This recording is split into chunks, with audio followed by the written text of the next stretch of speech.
Boom, we're live. Good morning, good morning, good morning. What's up, everybody? Once Morning. again, another edition of the Brothers. Deborah in the building. Great morning to That's my you. girl. That's my girl. She coming in here. Great True morning to man. you. No games with y'all. Oh, so I appreciate you guys. So all of my people that won on Friday, what up, Lisa? Great morning to you. We got you this week, so just be looking out for that. We're gonna connect with you. Great morning. Oh, Mother McCory in the building. Great morning to you. Hey, Mom. Appreciate you guys. Hello. Thank you for sharing. Thank you for sharing. Thank you for sharing. So, as we do it every morning, as we kick off, drop this intro. This is your opportunity to share, tag somebody that can be a part of this. Good morning. Good morning this night. Great morning. All right. So let's get to it. Hang tight. We got a great show for you.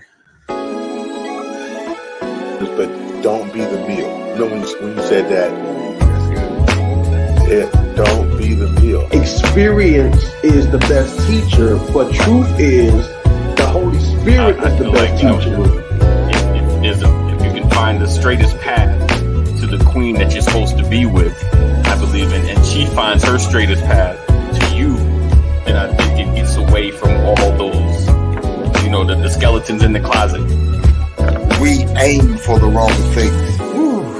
Right. We aim to make our children a good husband. We aim to make our children good wives or successful businessmen or whatever. Right. The aim is wrong. Trending is not happening without curiosity. So what's driving curiosity? You understand? People that are successful, people that are effective in life are people with priorities. Priorities. We do it everything. Stay with me now. Priority. Good morning, Elder McNair. Good morning, Elder. Good morning. Elder McNair is a powerful musician. Yes, sir. He's Yes, sir. Listen, he's amazing. I've known him some years now. God bless you, Elder. I think God is still making them. I just don't know any of them. Yeah, I know that's right. What's up, GA? Real quick before AD gets started here, I want to say thank you for everybody that enjoyed, came through on Friday and played Black Jeopardy with us. I am sorry the game was a little bit out of date, but I promise you the next time that we do it, I will get an updated game. So thank you guys. I really appreciate it. AD? All right. Thank you for that disclaimer. So as always, we appreciate you guys rocking with us, hanging with us this morning. As we move forward, as we come on every single 1976 Jeopardy. We appreciate you guys coming through. And as always, make sure you're sharing and you're tagging someone that just wants to hang out, may want to get involved in this conversation. So today we're talking about leadership. And if you looked at the title, it's about who you're following, why you're following, and your followership. Good morning, Deacon Rollins. Good morning to you. Deacon Rollins from Amen. From everyone.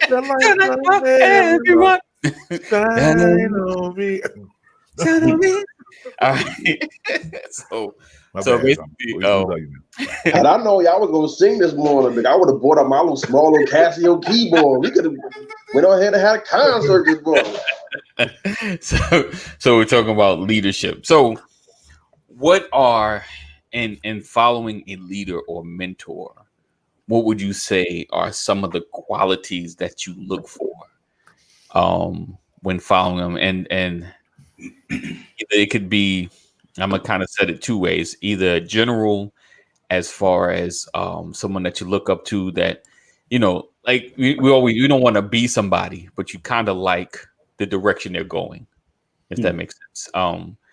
Because these gentlemen here, I like some of what they do, and so I'm like, man, some parts of their life, I would like to emulate. Just certain things, like I like to play like Chris.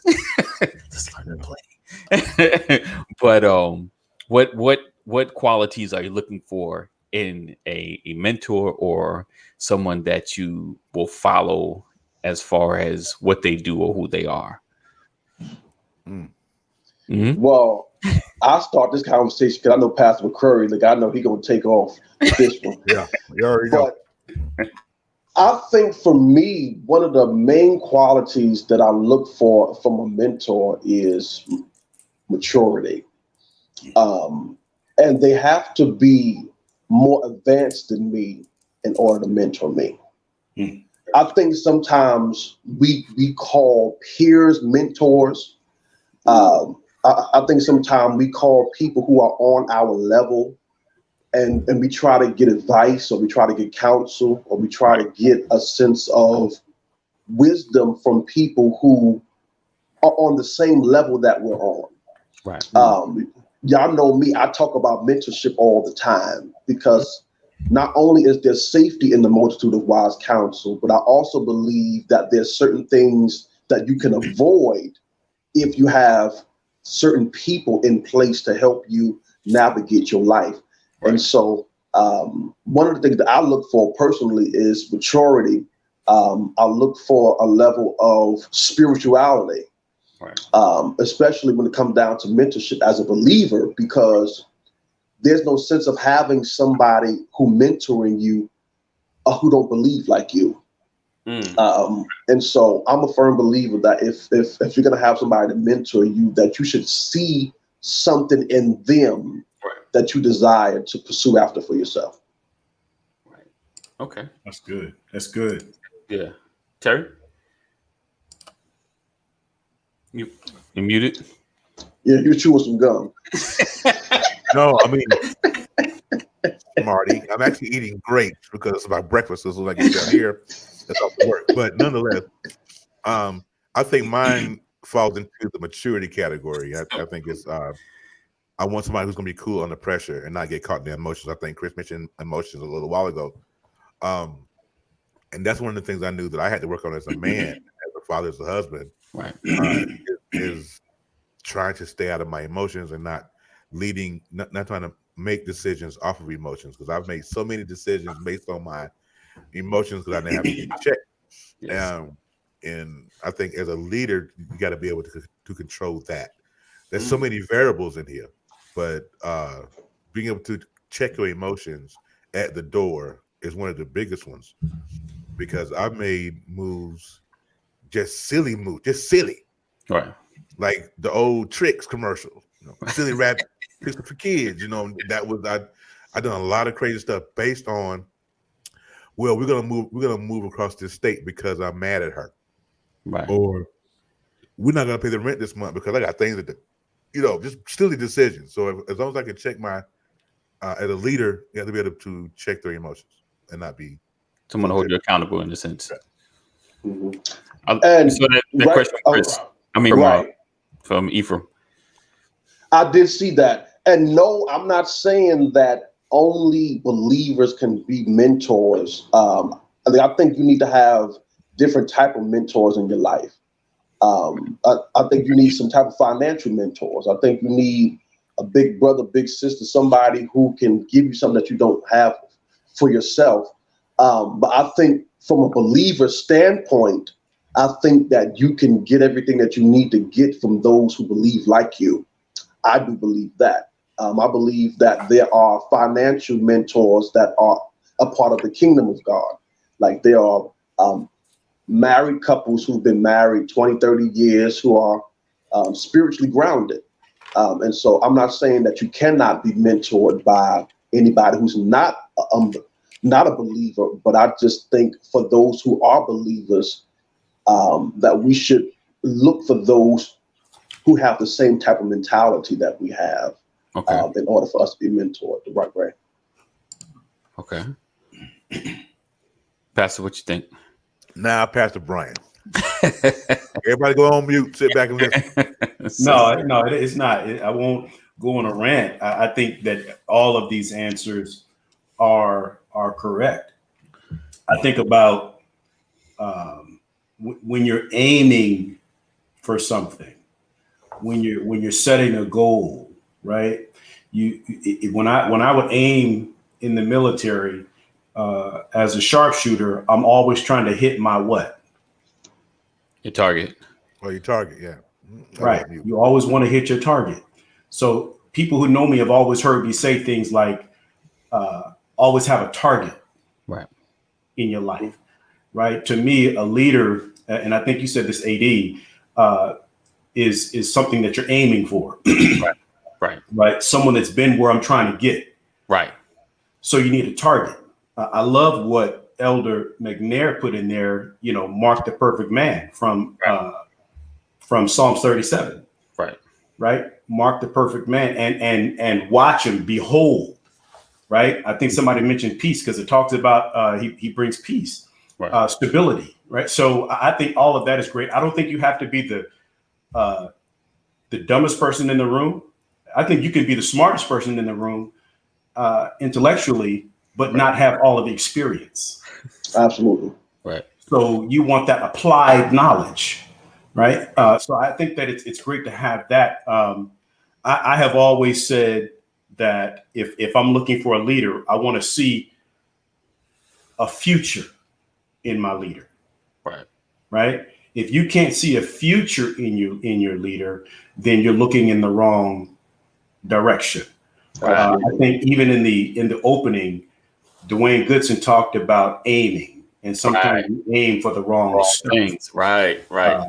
Dr. Chris talked about, the spiritual leader, but I think that there are, and I want you to lead. I want you to follow someone who is following the Lord. But leadership is a principle thing with or without God. Right. So there are principles that speak to even the non-believer when it comes to leadership. Right. So I think we have to consider all of those things because what my objective when I look at leadership is that I want to see someone who can command a thing. I want to see someone who can take charge of a thing. I want to see someone who's not afraid. I want to see someone whose hands are dirty. Right. I want to see somebody who can show me that they've been working. Right. Because you can't lead from behind. I tell people nobody's going to outwork me. I don't mean that you can't be busier than me. What I'm saying is I don't want you feeling like you've done more than what I've done if I'm your target. Right. Absolutely. Does that make sense? So I'm going to pause right there. Right. Yeah. Great to see Sean Rollins. Great work ethic. So speaking, so having that, having that work ethic and having that understanding of kind of like Pastor said, kind of being ahead because like they are your target. You find a mentor, you see somebody generally it's like, man, I like how they operate. I like how they move. I like the way things flow for them. What do I need to do to kind of have some of that mindset? You see someone that's really organized, like, man, how do you stay so structured in such chaos? How do I get there? And you become a mentor and you listen and you find out some of the things that they do to start their day and things of that nature. What up, Dwayne? Great morning to you. You muted. That's him. So my second question in the realm of leadership, and we kind of started talking about it last week Thursday, which kind of set off this conversation. Is what does transparency in a leadership mean? What does transparency in a leader mean? Like, what do you? So we talk about what you're looking for, right? But how transparent in that life are you looking for? What things inside? What kind of qualities, like the integrity? How transparent should a leader be to people that he's leading? Ooh, right there. How transparent should it be? That was really good. AD. I think Todd Hall said something. Bishop Todd Hall said something that I'm going to use right now that I think is really important. Todd Hall said that you do not become transparent without purpose. Because it's very difficult to lead people and they know too much of the wrong stuff.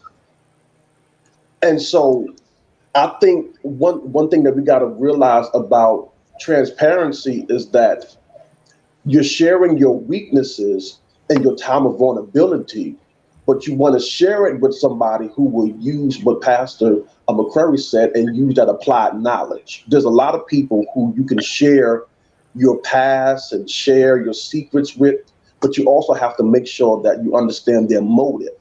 Right. Because one thing that we never want to do is put fire or fuel in the hand of our enemy, because there are people who will follow you for all the wrong reasons. Right. And so as a leader, Jesus was very particular in who he shared his vulnerability with, who he shared his identity with, who he shared his principles with. And I think that we have to use that same example when we have people following and want to inquire to follow us, that we become very, discerning about what we share, because I don't think that everybody needs to know everything. I'm a firm believer that you have to keep some things secret and sacred, but at the same time, God will give you wisdom on how much to share with those who are following you. Yeah. That's good. That's real good. Y'all stirring the pot today. That's good stuff. I think when we're talking about leadership and we're talking about, motivation, and we're talking about, I think somebody said earlier about having vision, right? I'm not sure who said that. Was that you, Chris? Said something about vision? Yeah, a little bit. Yeah.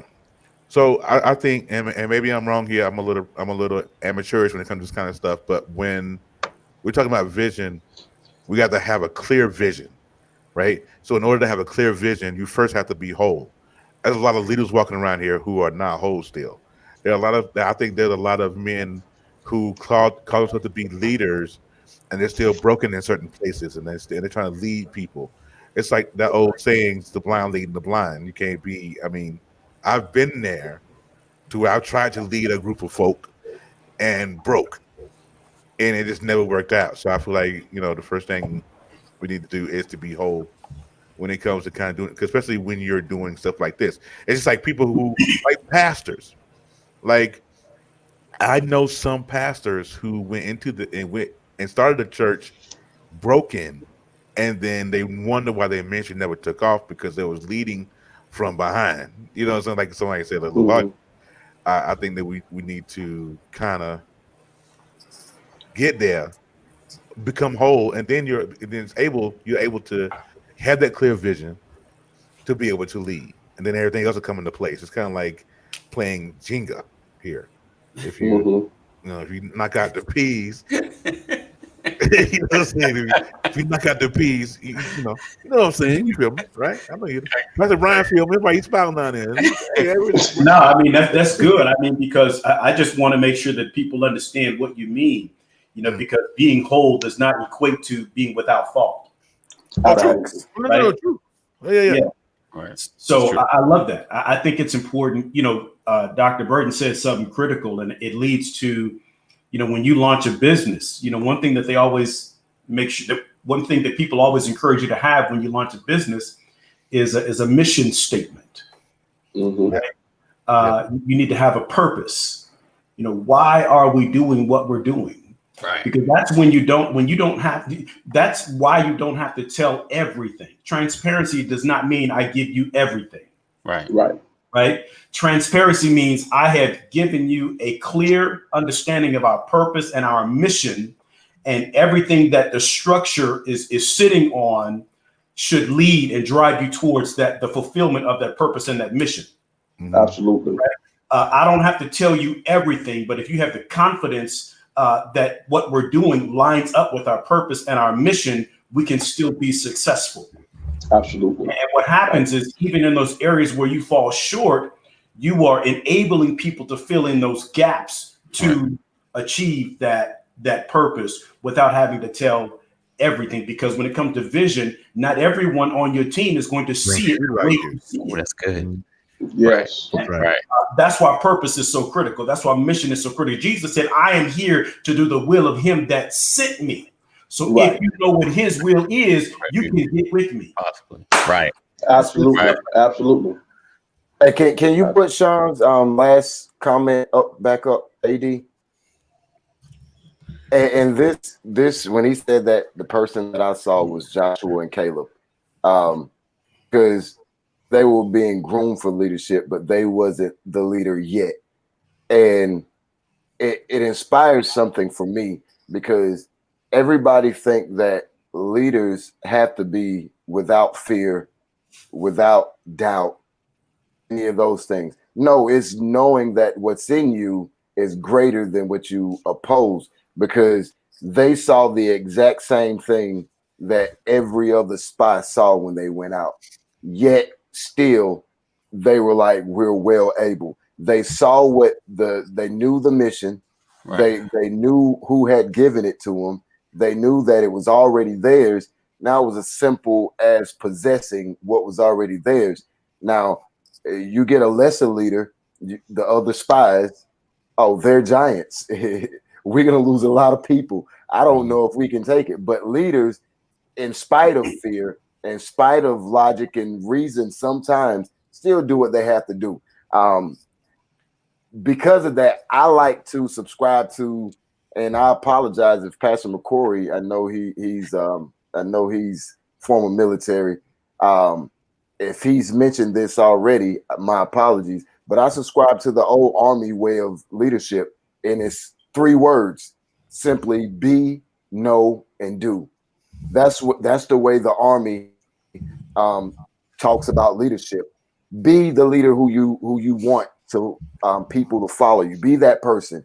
Be the person doing it, the action. No, have a working knowledge, everything that's in front of you, every part that's beneath you, and finally back to the action. So be no do has always been my thing. You can't do anything that you don't know. Right. Your body and your mind will never go to something that you don't have knowledge of. And then understanding that knowledge and having a practical application of that knowledge. I think those philosophically, regardless whether it's Army, Christianity, parenthood, marriage, or anything else, you can't do what you don't know. You can't be what you don't know. And I think that's, like, in a nutshell, what everything boils down to. And everything else everybody's saying, they're great attributes to that mantra, so to speak. Yeah, true. Like being president. Oops, sorry. That's a whole different podcast. Right. My bad.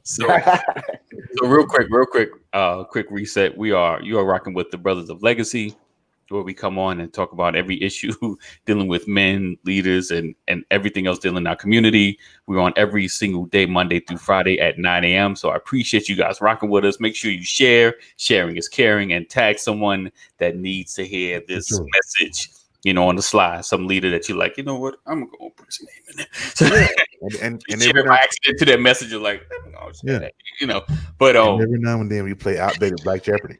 Right. So real quick, E Sharp put it. I see you. Great. Could you follow a leader after he or she has been exposed to a major issue or issues? And see, that's what I was talking about earlier. It goes back to being whole does not equate to being without fault. Right. Right.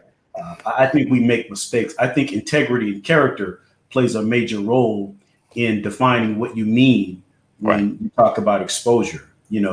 If I'm out here leading a mission on marriage counseling and I'm quietly filing for divorce, right? That's tricky. That's kind of jacked up. If I'm out here presenting financial seminars and filing for bankruptcy at the same time, that's a false. Yeah. One. I mean, so however, those are still touchy situations. At the same time. They are, but I think he's talking about exposure. He's not talking about confess your faults one to another, right? He's talking about.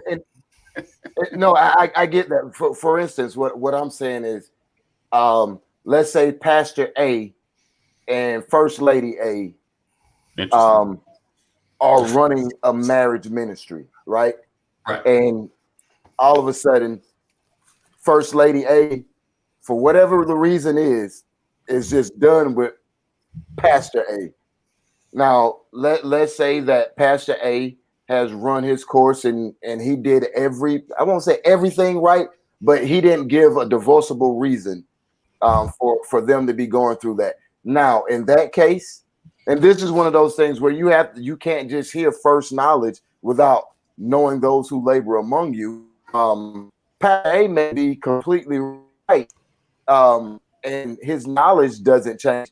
However, there's a perception that changes because he's going through a divorce. Now, if we have privy to the reason of that divorce, because like Donald Trump is considered a great businessman, but we all know that he filed bankruptcy several times.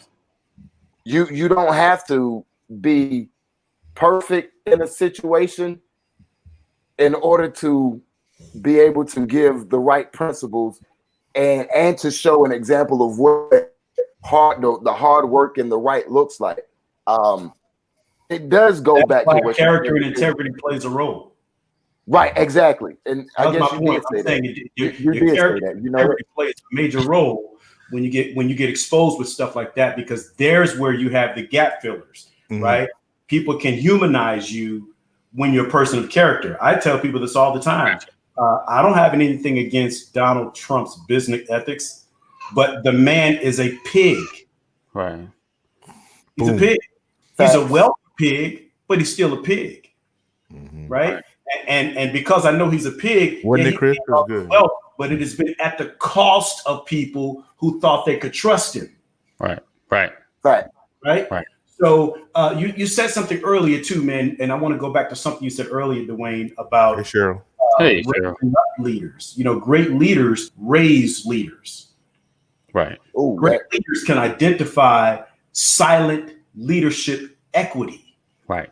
Right. Hear me? And what I mean by that, I'm not talking about your favorites, because Peter and James and John weren't Jesus' favorites, but they had leadership equity. You talked about Moses. I mean, you talked about Joshua. You know, Joshua had leadership. I knew that was coming.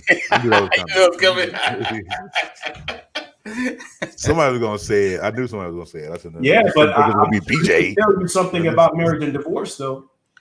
Right. See, but I think, Pastor, just to add to what you're saying, I think it's important that people understand that you can know the principle and the principle not have any bearings on your personal life. Yes. And here's the issue with hypocrisy. All right. Here's the issue with hypocrisy. Hypocrisy says, I know the principle, but I refuse to yield to it. Right. And so if you are a leader, you're not saying that I've mastered, like I shared on my Facebook Live yesterday, nobody has mastered their call. Nobody has mastered anything that God has called them to do. But there has to be a level of consideration that people are now watching me. I have, people's vulnerability in my hands. I got people's lives in my hands, and they are looking to me to be mature as a leader. And this is why I feel that everybody cannot be a leader, because everybody don't know how to properly follow. And so the propensity of your leadership quality is going to be based upon what you develop as you deal with the details of being a follower. Right. And so we got a lot of models out there of great principle, but there's not a lot of great models of that application piece where people can say, this person is not perfect, but I've seen their perfection process. Mm-hmm. And that's why I like the Army's mantra: be, know, do. You can never be anything that you don't know, and you can never do anything that you're not being. It's just natural.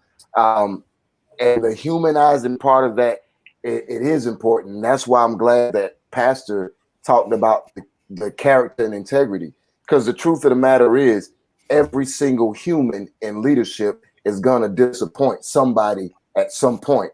If we look at David, one of the greatest leaders that we see in the Old Testament, yet David made several mistakes that if he did it today, he would be skull drugged through social media and everywhere else over Bathsheba alone. Right. over that alone. But his character and his integrity is what took him back out of that place. And it's easy for us to point the fingers, and sometimes I'm guilty of it. And I have to remind myself, man, I just went hard on this person, right? And I've done the same thing, right? And then I have to check my own motives, because it's easy when you're on this side of leadership, right. You know, when the rubber hasn't met the road yet, and all you're doing is following, and you don't have the burden or the weight of all these decisions and making those. It's easy on this side because we can what you call Monday morning quarterback. Right. I can see Pastor Brian play something out on Sunday and be like, man, he sure did preach that thing. And then on Monday, I see it go a different way or whatever. And I was like, see, he was just playing. I do it. People do it all the time. Right. That's true. But I think that knowing those who labor among you is probably one of the biggest parts of leadership when it comes to the person doing the following. Because the person that's doing the following, you didn't receive the message. Yeah, you can research the message. Yeah, you can study the message, but you didn't receive the vision. So everything that's done is done from the point, or from the point that of the person that's following. Everything done is, oh, I would have did it this way. I would have did it that way. You ain't never been in the field. Right. You just came in. You ain't never had to go look for the sheep. You ain't never had to kill a bear. You ain't never had to kill a lion. But you got a whole lot of this and ain't got no experience. It's a fickle platform, and too many people have never experienced any amount of leadership. Right. You can't usher, but you want to preach. Right. I know we all know somebody like that. You can't do. Dwayne's being messy this morning. You can't do church. But you think you should be praying? You think you should be praying over the offering? Right. I mean, look, we're flawed. We have this gift. I'm gonna leave and start my own church. I'm leaving and start my own church. Start my own church. I can't usher though. Every Sunday.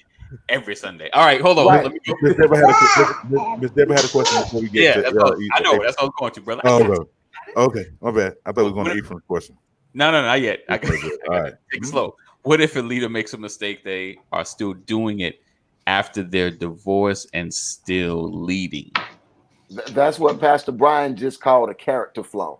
Right. When you have character flaws, right. There's a difference between mistakes, not mistakes. I don't believe in mistakes. Everything's a choice. But there's a difference between you committing an act and then you making it a habit or a lifestyle. When it's a lifestyle and it's a habit, then no, you need to be pulled off of your platform. You need to get some healing. You need to get some semblance of wholeness. So this kind of leading into Ephraim's question, where he said, "Did the church in general handle the Bishop Long scandal the right way?" The right way. It's too broad a question, because who defines the right way? Right. Because no matter how you handled that, people were going to get hurt. True. But I think the right way, according to Galatians 6:1, is if any man be overtaken in any fault, ye who are spiritual, restore him in the spirit of meekness, considering yourself. Right. And there were more stones thrown at him than opportunities to restore him. Says who? Who did the grading? Who graded that paper? That's one man. You said who graded the paper? If you look at just the response of those who said that they were spiritual, that's who graded it. My thing is, it's one thing to see somebody fall, but then it's one thing to see them fall, and there is no conversation of restoration. Here's what I would when you I gotta stop you right here, because I don't want to get off the wrong. Here's the thing. We heard the public voices. Right. We didn't hear the private voices. True. We have no idea how many See, let me tell y'all something. Y'all may know the names of the people that I call. Right. Y'all don't know the people that are really on the wall for me. Right. Can I speak to the private matter of that? The biggest mistake I was going the mistakes we make. You found out the character of certain leaders. Right. But the people, what I've learned is what you do in secret, God will reward you openly. Right. I refuse to hang my hat on all the public voices because I know the people who pray for me, whose names I don't even call out. I can on my phone, the real prayer warriors send you text messages. They don't tell the world I'm praying for my pastor. Right. They just pray and let you know they're praying. True. You understand what I'm saying? And so the point I'm trying to make is there was an army of people praying for Pastor Long for years because there were people who knew the fault that had not been publicized and they were yet praying. Right. You hear me? So I don't want to. And the problem with us is we listen to the people who control the narrative. That's why we're so jacked up now. Mm-hmm. But I would say, Dr. Burton, man, let me tell you something. There are people praying for you who are calling your name out and you know not of them. Right. So if anything ever happened to you, see, what I've learned is if somebody wants to ask me a question about Chris Burton, don't ask me on camera. Right.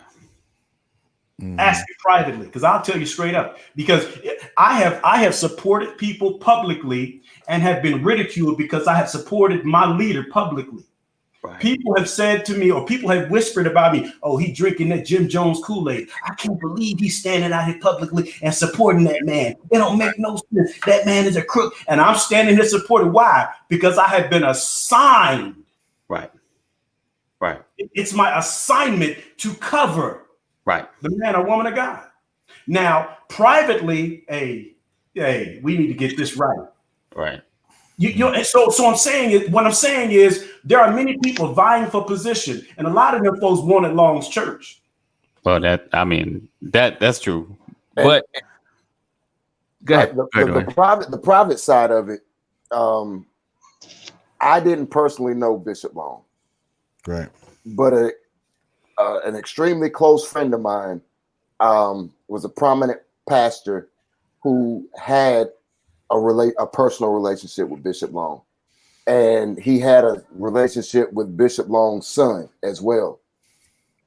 When everything first popped off, I'm like, oh wow! I was like, you let this, you know how people act out of emotion before they act out of the mind of God sometimes.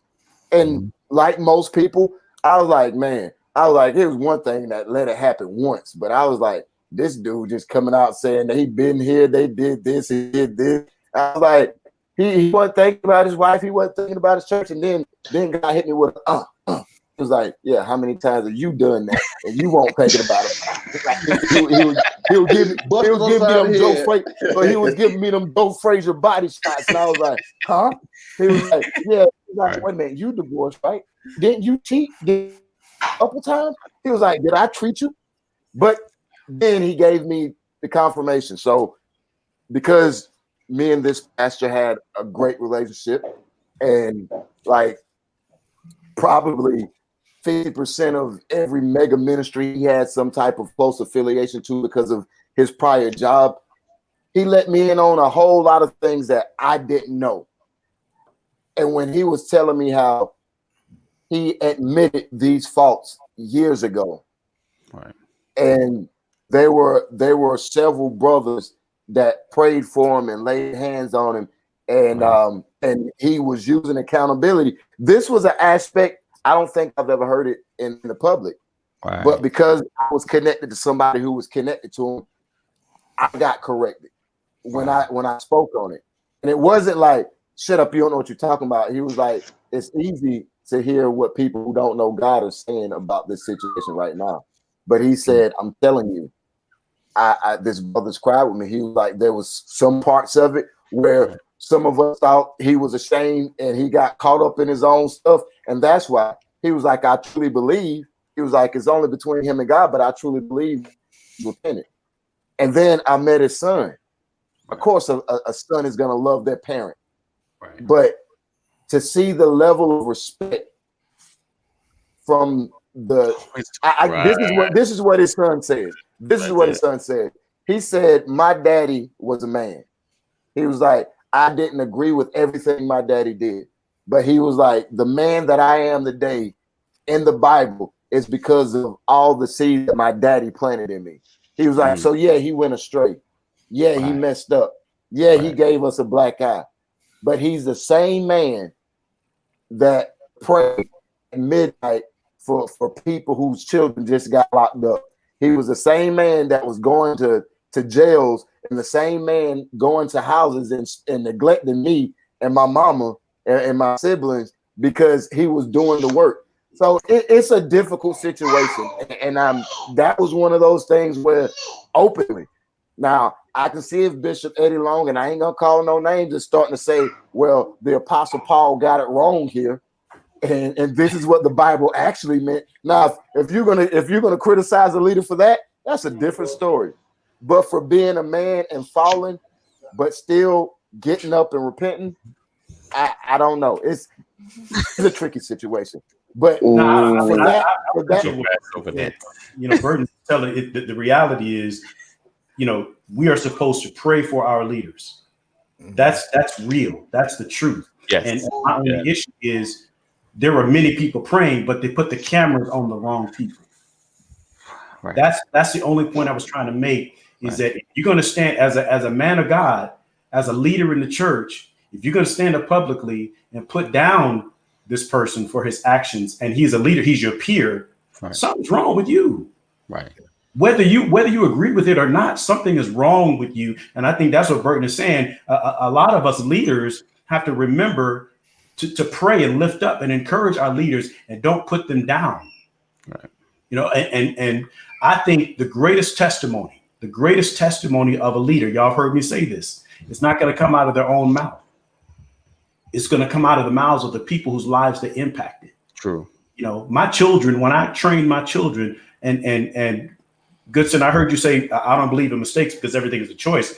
I think that sometimes we make the wrong choices. Right. And making the wrong choices wreak havoc on our loved ones. Right. But what I've learned, I've made a lot of mistakes in my life, but my children don't focus on my mistakes because they're too busy watching how I come back from them, how I rebound. Right. And the mark of a great leader is not that he doesn't make mistakes. It's that he understands how to come back from them. Right. Right. Yeah. Right. Let me put this comment up real quick. Rollins, he put, we have to know all men and women are human and will make mistakes, be at fault for something. Do not make them a God, and we can still love them and find the goodness in them because of how they handle the adversity may become a quality you would like to follow.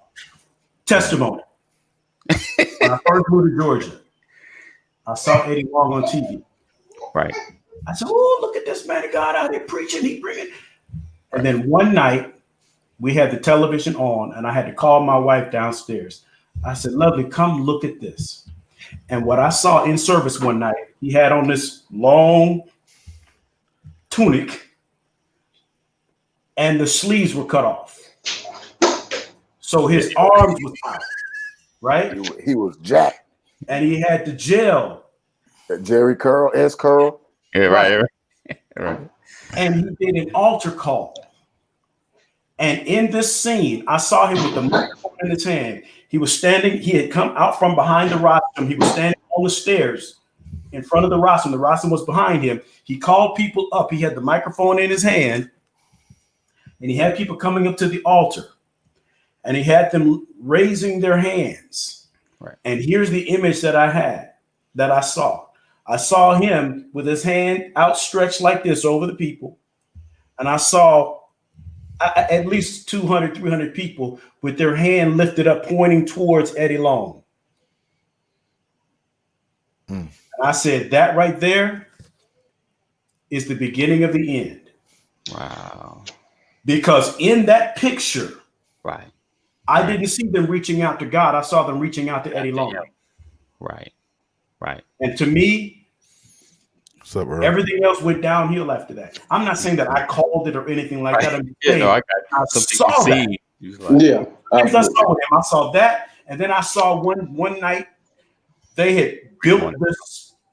I don't know. They built a throne and had 4 men on the corners. And they hoisted this brother up on the throne, and they marched him around the church. He was in royal garb, and he was on a throne with men carrying him on this. I know. And I was saying at that point, God had to do something. Yeah. And God had to do something to send a message to every other leader out there. Right. To remind you who God is and who man is. Right. I'm not saying he was punished for that. I'm just saying I thought it was interesting. Right. That all that stuff transpired, and then all the madness came after that. Let the redeemed of the Lord say so. Too many of them are keeping silent. Yeah. Right. Yeah. Let's see. So that's a great pressure for a leader to be under. If they mess up one, their work goes out the window.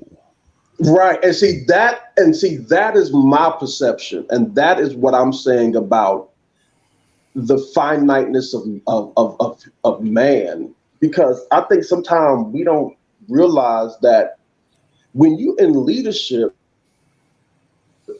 you really can't afford to make no mistakes, even though you know you're going to make them. Right. Like, once your word has been compromised in any shape or form as a leader, now your trust is always going to be questionable. What do you mean by that? Why are you saying it? And so, I think that one of the major things that people got to do before they really go into leadership is count up the cost. Right. Do I really have the internal mechanism to be able to handle the pressure that comes with being out front, being the pressure of having to have a level of self-restraint, having, knowing that, yes, I have these proclivities, but do I understand my responsibility to restrain myself? Because there are so many things that's connected. And even in my own private life, I saw how there were seasons where my leadership was compromised because of my choices. Right. And so I would tell anybody that before you really want to be out front, just like they say, to be the boss, you got to pay the cost. Right. And sometimes it's some costs that we don't really kind of rectify that it'll cause you to lose everything. Right. If you don't respond the right way. Yeah, man. Yeah, man. True. People ask me why you wait so late to launch ministry. I said, because I didn't have any sense when I was 25. I mean, either. That's just right. Either. Right. I don't have a ministry, but yeah, I was young. Yeah. Mm-hmm. Right. Been there. But go ahead. Go ahead, Terry. No. I was gonna say. I'm gonna say this real quick. One of the things that I've learned about becoming a man and becoming a leader is this. It's always been. I heard my mama say it. I heard my dad say it in a sermon once, and said it's never the falling down that makes you who you are. It's the getting up. Right. And so I've always lived by that mantra. And so as long as no matter what we've been through, what we've done, we've all made mistakes. We talked about that this morning, making mistakes and recovering and being still being a good leader. You have to remember that. Right. At the end of the day. Absolutely. Now I say I look at the Bible as an example, right? But then I look at my time in the military as an example as well. Now, the military time definitely does not supersede what the Bible shows and tells us, right? But this is why I look at the military as opposed to what I see in the church for an example of what leadership looks like. Church, you're one and done in most occasions. They found out you done had an addiction to porn. You got some people in your flock that might run with you. You got some people that's shooting your deuces. They find out you done had an affair, or you didn't keep your flesh under subjection. You might have a 300-member church, but you're gonna have about 30 members when it's said and done. Right. I mean, so from my experience, when you attach the word church to leadership, I personally believe that a lot of the times that the expectations they are above what a man can do in most cases. Right. And I say that, and I say that with this in mind. In the Army, I've seen leaders who have gotten people killed. Right? I'm in combat. Came from West Point. Right, a lot of, but I've seen leaders now. So when you're doing your after action reviews, you're looking at everything that happened, right. And then one of the things you realize is it was almost impossible for all of us to come back. It wasn't going to happen. So you come to have tangible things that you can take away, right? And that becomes the mark of good leaders. Number one, was the mission accomplished? Did the vision come to pass? Did that come to pass? Number two, am I maturing where I am under this person's tutelage? Right. Am I better today than I was yesterday?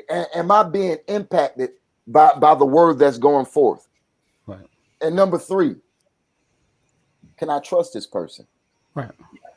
Because look, as the leader in my house, as my family being my first mission, I promise you, I have missed it more than I'd like to admit. Even now, after knowing some things, but I'm still the leader of this house. Right.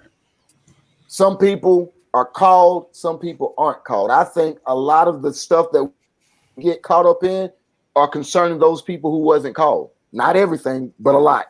If you ain't called to be a pastor and you find yourself pastoring a church and then you go off and you having sex with 5 of the members and you're hitting on some of the too, you weren't called to that position anyway. So, but the church gets a black eye.